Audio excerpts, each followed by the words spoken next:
There was once a man who believed freedom meant control. He built a life around it. The perfect home, the perfect reputation, the perfect plan. His shelves were lined with achievements, his walls with reflections of who he thought he was. Every morning he woke before dawn, not out of peace, but out of pressure. He checked his phone, his stocks, his schedule, his image. Everything was in order. And yet, something inside him trembled. Everything he owned him. His possessions decided what he could do. His reputation dictated what he could say. His relationships determined how he could feel. Each attachment was a golden chain, beautiful, but heavy, and though he didn't see it yet, he had become the prisoner of his own success. One night, he had a dream. He stood in the center of his home, and the floor began to sink. The marble cracked. The walls dissolved into sand. He tried to grab everything, his paintings, his name, his identity. But everything turned to dust in his hands. He shouted into the void, but even his voice broke apart like glass in the wind. And when he woke, the silence felt louder than the dream. For the first time, he didn't reach for his phone. He sat in the dim light, listening to his breath, and whispered, "If nothing belongs to me, then what am I?"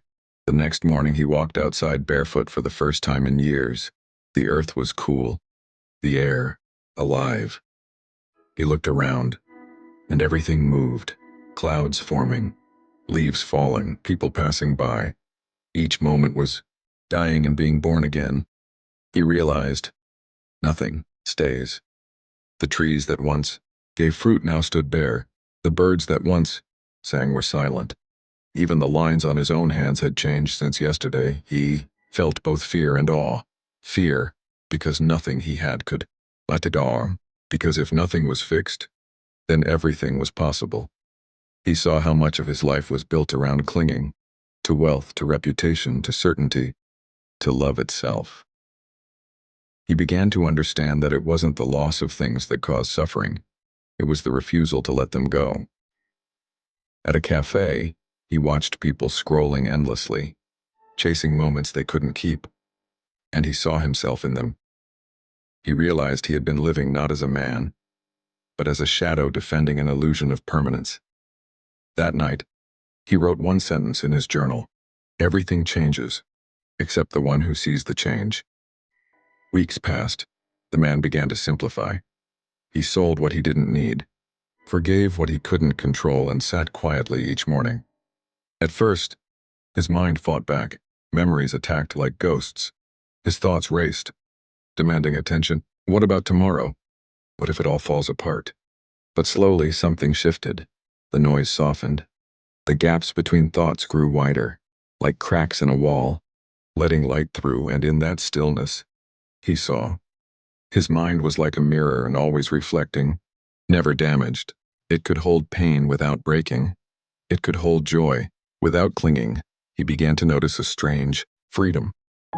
He could feel sadness without being consumed by it. He could experience success without being defined by it.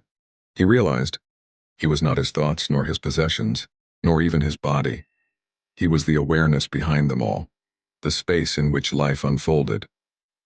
When he finally understood this, peace began to rise within him, not as emotion, but as silence. Months later, he returned to the world, not to escape it, but to engage with it differently. He worked again, but now with joy instead of tension. He created, but without fear of failure. He loved, but no longer tried to own the people he cared for. He learned the delicate art of burning desire without attachment. Desire gave him direction, but detachment gave him peace. He discovered that power is not in control, but in alignment. When he forced life, it resisted. When he flowed with life, it opened. He watched how energy moved like water, always finding the easiest path when left alone. He understood now. Force creates resistance. Flow creates momentum. He began to trust the invisible rhythm behind all things, a rhythm that guided not only nature, but his own heart. His old ambitions didn't disappear, they transformed. Now they were expressions of creativity, not chains of survival. He no longer worked to prove himself, he worked to express himself, and in that shift, everything began to move effortlessly. One evening, he sat by the ocean. Waves rose and fell beneath a crimson sunset. He thought of all he had lost, all he had chased, and all that had changed. He saw how every wave seemed separate, yet every wave was the ocean. "That's what I am," he whispered. "Not the wave, but the ocean pretending to be one." He finally understood. Death and life were not enemies, but partners. Gain and loss were not opposites, but phases of the same rhythm. He laughed softly, feeling the salt on his skin, the wind in his hair. He no longer needed anything to be complete. "Nothing belongs to me," he said. "Because I belong to nothing, and in that nothingness, I am free."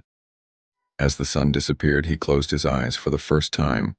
He felt the world not as something he lived in, but as something living through him. The ocean breathed, he breathed, and there was no difference.